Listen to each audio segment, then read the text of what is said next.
From here on out, I'm treating you like you're invisible since you're not helping out." Just like that, my husband declared and started giving me the cold shoulder. My morning greetings got no response. My goodbyes as he left for the day were met with silence. He couldn't even muster a thank you before dinner, just quietly wolfed down his food. He acted as if I was a ghost in our home, and his mom, who we lived with, was just as bad. Despite sharing the same space at home, they acted like I was invisible. My words fell on deaf ears. While my mother-in-law and husband enjoyed chit-chat over dinner, I found myself eating solo, standing in the kitchen. Their laughter ringing out from the living room felt like they were taunting me. I felt so down it brought me to tears. One day, after a year of living like a ghost, my husband broke the silence. "Remember what I said a year ago? If you have any issues, feel free to leave. But I guess you, being a homemaker, wouldn't have any options if you did." He laughed cockily. I've been waiting for this moment for the whole year. My name is Anna.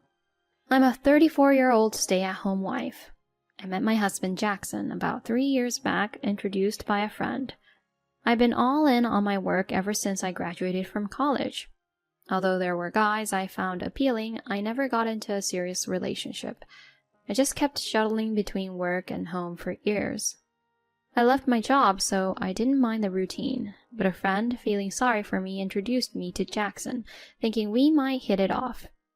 Once I met Jackson, a hotshot from a top-tier college working at a high-profile company, I felt our worlds were miles apart, me being just your average office worker. My friend mentioned he was quite the catch and had a string of women after him. But for some reason he seemed to take a shine to me and asked me out after a few meetups. I was warming up to him too, so I said yes to dating. Before long, marriage talk was in the air, and within a year of dating, both our families had met. Jackson doesn't have a dad. I was told he left after a divorce when he was a kid. That's why he seemed to adore his mom so much, and was pretty insistent on living together after we got married. Honestly, the idea of living with his mom was a little tough to swallow. She didn't seem nasty, but sharing space with someone who was essentially a stranger takes some getting used to. Plus, her place was a bit of a hike from where I worked. My commute was stretched to over 2 hours. I planned to keep working after getting married, but living together meant I'd have no choice but to quit. Sensing my hesitation, Jackson promised me time and again that he'd do everything to make me happy. I decided to trust him. Finally, I made the call to move in with his mom. After we made it official, I quit my job and moved into his mom's place. She greeted me with a warm smile, and Jackson couldn't thank me enough for agreeing to live together. Maybe we could make it work. I felt incredibly hopeful back then. After quitting my job, I threw myself into housework and mingling with the neighbors. Picking up home cooking tips from my mother-in-law and gossiping about supermarket bargains with the neighbors was a fun change of pace. One day, Jackson came home looking wiped out.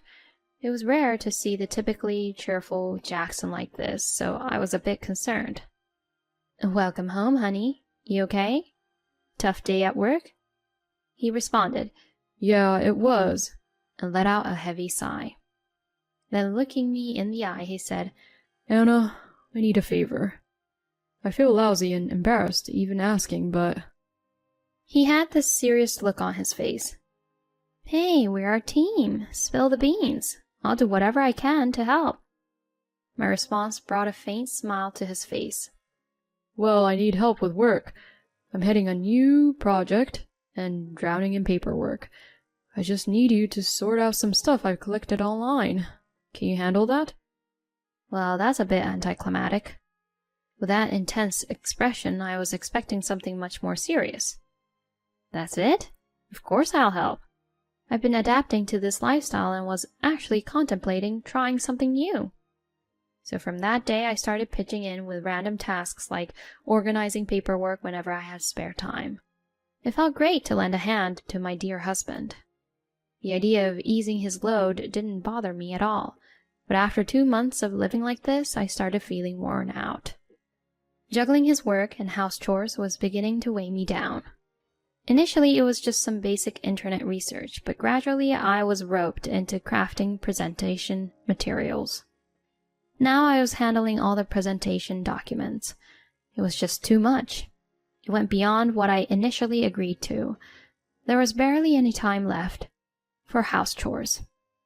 That's when I decided to tell Jackson I needed to bow out of helping with his work. Hey, Jackson, can I take a break from helping with your work? It's tough managing house chores and prepping presentation materials simultaneously. If it's absolutely necessary, I can stick to light research like before. As we snuggled in bed, ready to call it a night, I turned to Jackson lying beside me. Suddenly, he sat bolt upright. Startled, I sat up too. He looked at me, his face hardening within seconds. Don't spring that on me now. I've been relying on your help to drive this project, but I guess a homemaker like you wouldn't get it. He shot back with a touch of sarcasm. I was stunned. I couldn't believe that the always kind and upbeat Jackson could say such a thing. As I sat speechless, he let out a heavy sigh and continued. All right, from here on out, I'll treat you like you're invisible. If you have any issues, feel free to leave. I gasped at his words. What are you saying? How can you think like that? I managed to snap back, but he ignored me and dove back under the covers. Despite my attempts to rouse him, he'd already drifted off to sleep. After that, Jackson began treating me like I didn't exist, just as he'd promised.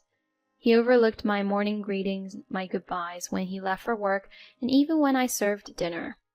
He acted like I was a ghost in this house. And his mom was no different. Despite sharing the same place, she behaved as if she was blind to my presence. It was painfully awkward. She wouldn't respond even when I tried to start a conversation. Gradually, Jackson began having meals just with his mom. While the two of them enjoyed dinner together, I ate alone in the kitchen, standing up. Their laughter from the living room felt like a cruel joke, and it was so sad that I felt like crying. But maybe some of this was on me. If I had been better at juggling house chores and assisting Jackson, this wouldn't have happened. Maybe he's just fuming now and will cool down with time. With those thoughts, I didn't muster up the courage to put my foot down, and all I could do was endure. Those hard days rolled on, and before I knew it, nearly a year had passed. As was the norm, Jackson and my mother-in-law carried on ignoring me. Ever since he cut off my allowance, I've been scraping by on savings for my single days. It had me questioning why I even got married. As I was hauling in laundry for the three of us, I heaved another sigh. Guess it was time for lunch. With that thought, I went down the stairs from the second-floor balcony to the living room on the first floor. That's when I goofed. I missed a step and took a tumble down the stairs. A resounding thud echoed throughout the house. Ouch! I rubbed my sore backside where I'd taken quite a hit. As far as I could tell, no fractures or serious injuries, but I was bracing for a massive bruise on my butt. As I sat there, I heard hurried footsteps from the living room. Anna, what happened? Are you okay? Did you fall down the stairs? Are you hurt? My mother-in-law rushed over, helping me up. Overwhelmed by the fact that I was conversing with her for the first time in almost a year, I blurted out, I haven't heard your voice in such a long time. At this, she froze, her mouth hanging open. Uh-oh. I'd let something odd slip. Quick on my feet, I covered it up with a cheerful tone. I'm not hurt. I'm all good. Sorry to worry you. But it's really nice to talk to you after such a long time. Just kidding. Hoping to lighten the mood, I threw in a playful quip. For some reason, she looked like she was about to burst into tears. Then she asked, I thought you hated me. I was perplexed. Why would I hate you? Why would you think that? Is that why you've been giving me the cold shoulder all this while? As she nodded, she started unveiling a shocking truth. The tale traced back around a year. Roughly, when Jackson began ignoring me, he had somehow convinced his mother, saying, Anna hates you. It's best you don't talk to her. It appeared he didn't take kindly to my not obeying his every word. Maybe he was trying to discipline me or control me by isolating me at home. I never dreamed that Jackson, ever so kind and adored by everyone, could do such a horrific thing. And his mom, also kind-hearted, never imagined her son could lie and wholeheartedly believed that I despised her. I really like you. I like the mom who shared her cooking secrets with me, the mom who welcomed me with open arms. When I said this, she covered her mouth and nodded several times. It seemed like she believed me. I'm sorry, Anna. I should have verified it with you first. When Jackson gets back from work today, let's confront him about this. Cheerfully, my mother-in-law apologized and promised to have a conversation with her son. After that, we spent a lot of time catching up. It was the most enjoyable time I've had in recent memory. Then, Jackson came back from work. He looked taken aback for a moment seeing me and his mom chatting away, but soon shrugged it off and fetched a beer from the fridge as if nothing was amiss. Jackson, sit down. You know what we need to talk about, don't you? She said this calmly. Beer in hand, he wordlessly took a seat at the table. Jackson, stop tormenting Anna. Apologize to her right here, right now. When his mother said this, he snorted. What? I didn't bully her. Got any evidence? Show me the proof. He scoffed, looking incredibly self-assured. Indeed, there was no hard evidence. It's not like I had footage of being sidelined or recordings of him fibbing to his mom. Both his mom and I were at a loss for words when he continued. Anna, do you really despise me that much? Didn't I suggest the same thing a year ago? If there's an issue, leave. But I guess you, being a homemaker, wouldn't have many options if you did. He was right. I wouldn't be able to fend for myself if I left, since I have no income. Even though my parents are still around, my sister and her husband are living with them, so there's no space for me there. But I've had it. I can't be with you any longer. Okay, I'll go. Wait, Anna, wait! I brushed off my mother-in-law's pleas to halt and began packing. I stuffed only the clothes and toiletries I'd need immediately into my overnight bag. Thanks for everything up to now. Do whatever you want. You'll be crawling back soon anyway. Amid his abusive jeers, I left my in-laws' house. Fast forward a week, I was lodging at a hotel near the terminal station. I was swamped with various tasks I needed to sort out for my future. Just when things were starting to settle, my phone rang with an alarmingly fierce call from Jackson. I ignored it for a bit, but ultimately picked up around the 10th call. Hey Jackson, how's life? Don't play dumb. It was all you. He yelled so loudly that I feared my eardrums would rupture. It was so loud that I had to distance my smartphone from my ears slightly. What are you on about? The letter. The blasted letter. You wrote that I'm a bully and a shirker and mailed it to the company.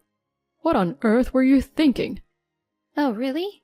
I had no idea, but that sounds tough. I lied. Just as he had said, I had mailed the postcard.